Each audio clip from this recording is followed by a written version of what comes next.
développé par Gaijin Entertainment, War Thunder a des airs de copie conforme de World of Warplanes. Mais il ne faut pas se tromper, War Thunder est sorti 3 mois avant son concurrent et nous allons le voir dans ce test, est sacrément plus riche au niveau du contenu.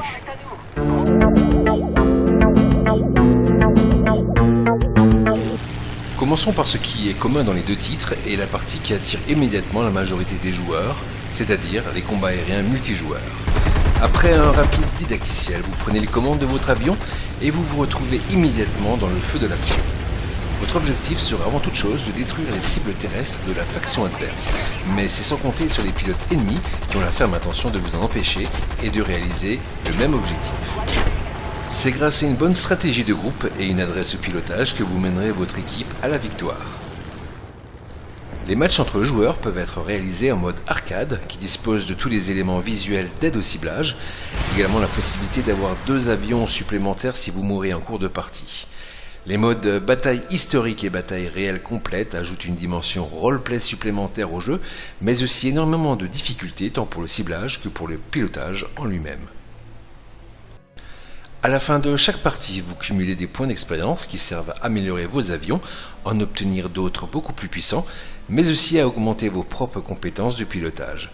Il faut noter qu'un système d'échange de points d'expérience contre de l'argent réel existe et peut permettre à ceux qui décident de dépenser de l'argent réel d'avoir un avantage de taille sur les autres.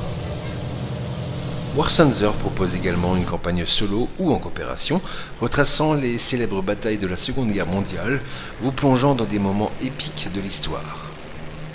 Le jeu vous propose en outre 200 modèles d'avions, jusqu'à 100 véhicules terrestres présents dans une seule bataille, 100 000 km² de cartes, un mode d'édition des missions, la possibilité de jouer avec une manette, un joystick ou bien ce que vous voulez. Niveau graphisme, c'est joli. Quelques endroits seraient à retravailler, mais dans l'ensemble, la copie est propre. En mode arcade, la maniabilité des avions est très bonne et le jeu est facile à prendre en main.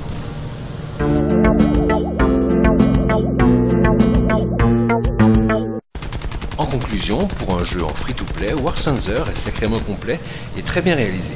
Le seul reproche qu'on peut lui faire, c'est la possibilité de payer pour être plus fort. C'est malheureusement une tentation commerciale à laquelle les développeurs ont succombé. Si l'on accepte ce point, c'est un jeu vraiment très agréable.